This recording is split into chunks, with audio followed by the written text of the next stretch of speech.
One of the most common questions I hear from Gen X clients is this: should I focus on paying off my mortgage before retirement, or should I put that extra money towards saving for the future?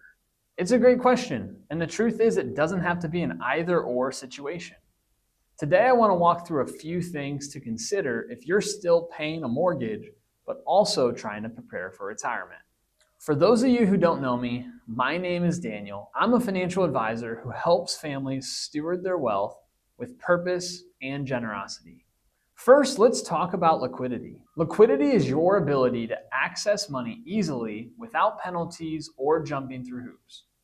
When you put extra payments towards your mortgage, that money is locked into your home equity.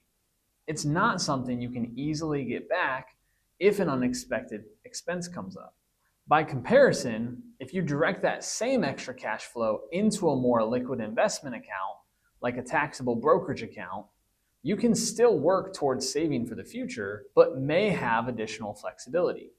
You can work toward growing those dollars over time, and if needed, you can sell a holding in the account versus selling your home or taking on new debt. If you do this and then decide at retirement that you want to pay off your mortgage, you can choose to pay off your mortgage from this account as a lump sum. Second, take a close look at your mortgage details. A typical mortgage payment includes principal, interest, property taxes, and insurance. If a large portion of your payment is going toward interest or insurance, there may be opportunities to optimize. Refinancing, if rates and costs make sense, or shopping around for a better insurance rate could help free up monthly cash flow without changing your long-term goals. This free cash flow could then be directed towards retirement or added onto your mortgage payment in order to pay off the principal. If a large portion of your payment is going to principal, you're building equity quickly, which can pay off down the road, especially if you eventually downsize. Many people don't end up retiring in the same home they raised their family in.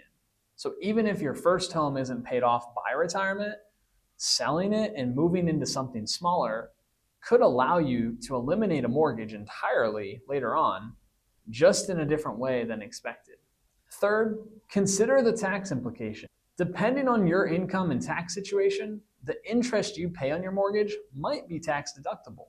So if you're in a higher income bracket, paying extra toward the mortgage may actually reduce your deductions. That's something worth reviewing with a tax professional before making big changes. And finally, think about the time value of money. Every dollar has potential. And if you're comparing a relatively low fixed interest rate on your mortgage to the long-term growth potential of investing that same dollar, the math often favors saving for the future. This doesn't mean paying off your mortgage is bad or a bad goal.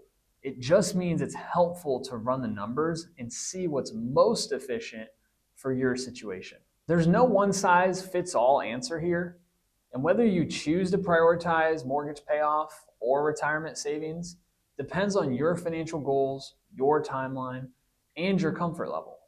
What I've found is that most people benefit from walking through the trade-offs with someone who can take the emotion out of the decision and help model the options. If that sounds like something that would be helpful for you, feel free to reach out. I would be happy to help you explore what makes the most sense for your situation so you can move forward with confidence.